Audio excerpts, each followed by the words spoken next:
Bienvenue à cette session d'information consacrée à l'actualité au Cameroun. Demain, 20 mai 2020, le Cameroun célèbre la fête nationale de l'unité. Cette 48e édition est placée sous le thème « Tous unis face à la pandémie du Covid-19 pour un Cameroun résilient, résolument tourné vers la paix, la stabilité et le développement économique ». La célébration de la fête de l'unité nationale de cette année se tient dans un contexte particulier marqué par la menace du Covid-19 qui a contraint le gouvernement à annuler toute manifestation publique liée à ce grand événement historique du fait du respect des mesures barrières. L'annulation des célébrations publiques de la fête du 20 mai pourrait contraindre le président de la République à s'adresser à la nation soit le 19 ou le 20 mai 2020, compte tenu du contexte.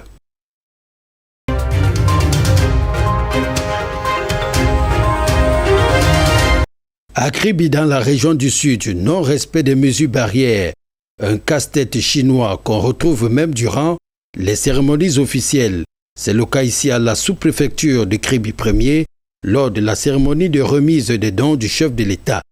Le chef d'État Bertrand Foué Ndono a dû remonter les bretelles aux uns et aux autres pour faire respecter la distanciation sociale.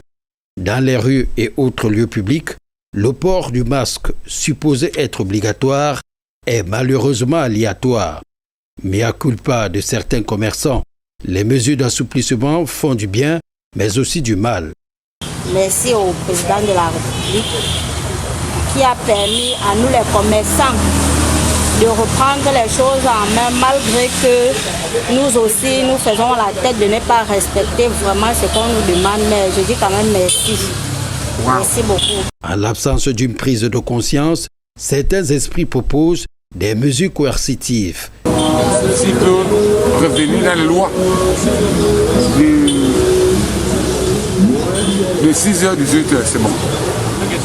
Parce que moi je trouve que ça devient un peu compliqué. Les nuits sont redevenues belles à Kribi, mais à quel prix? Eu égard à la montée exponentielle de nouveaux cas de contamination, la sonnette d'alarme mérite d'être tirée.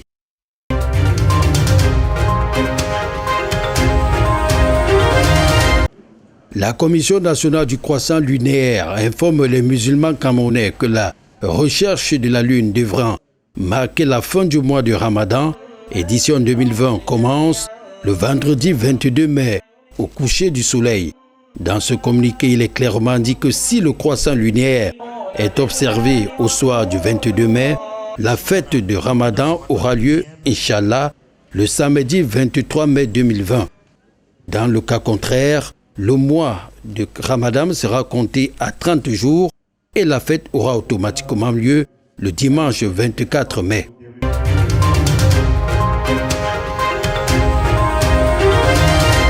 Le président de la Commission nationale des droits de l'homme et des libertés, CNDHL, n'est plus. Tchemuta Divine Banda est décédé lundi 18 mai 2020 des suites de maladies à Yaoundé. Âgé de 74 ans, Tchemuta Divine Banda dirigeait la Commission nationale des droits de l'homme et des libertés depuis 2003.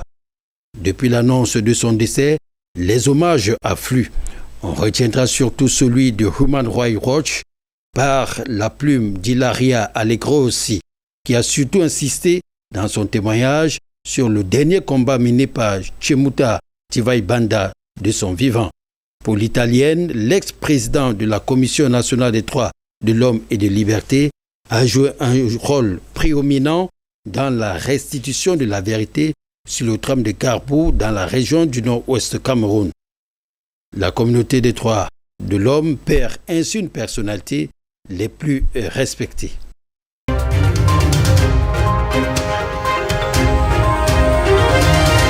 Un vaste processus de modernisation et d'accroissement de la production est annoncé à la Société sucrière du Cameroun, Sosucam, tout comme l'amélioration des emplois. La prouesse sera possible grâce aux mesures d'incitation à l'investissement accordées à l'entreprise par le gouvernement le 15 mai dernier. La cure de jouvence pourrait coûter 93 milliards de francs CFA à la Sosucam et va permettre de créer 330 emplois et faire passer la production annuelle de 130 000 tonnes à 150 000 tonnes. La Sosucam va, suite à cette initiative, bénéficier d'exonérations fiscales et douanières liées à la loi du 18 avril 2013 fixant les incitations à l'investissement privé sur le territoire camerounais.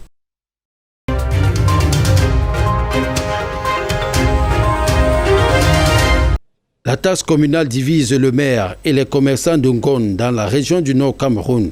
C'est la décision prise par le maire de continuer à faire payer les taxes communales aux commerçants des marchés de bétail et de céréales qui est à l'origine de ces différends.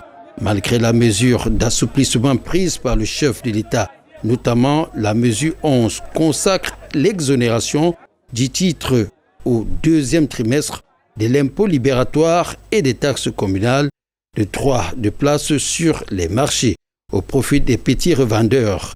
Le maire de la commune de Ngon a sonné les commerçants de payer les taxes communales dans la commune de Ndong. Cette mesure ne s'applique pas aux commerçants des marchés de bétail et de céréales, affirme le maire Amadou Ayoua. Ce dernier s'appuie sur une délibération municipale datant de 2009 et fixant le taux de différentes catégories d'impôts libératoires dans la commune de Ngon. Cette décision du maire est loin d'obtenir l'assentiment des commerçants concernés. Le maire Amadou Ayoua va saisir le procureur de la République près des tribunaux de Garoua a déposé une plainte contre 7 commerçants qui l'accusent d'avoir incité les autres commerçants à ne pas payer les taxes communales. Il demande par ailleurs une réparation du préjudice subi par la commune suite à ce refus de payer. Le procureur va ordonner à la brigade de terre de Ngon l'ouverture d'une enquête urgente et déferment des mises en cause. Ces derniers ont été convoqués et entendus le vendredi 8 mai dernier à la brigade de Ngon. Une mise en cause dans cette affaire qui prend déjà des allures politiques car, chose curieuse, les 7 commerçants sont tous militants de l'Union nationale pour la démocratie et le progrès, UNDP. L'arbitrage des autorités administratives reste donc très attendu dans cette affaire. Alors, le maire et les commerçants de Ngon se regardent désormais en chien de faïence.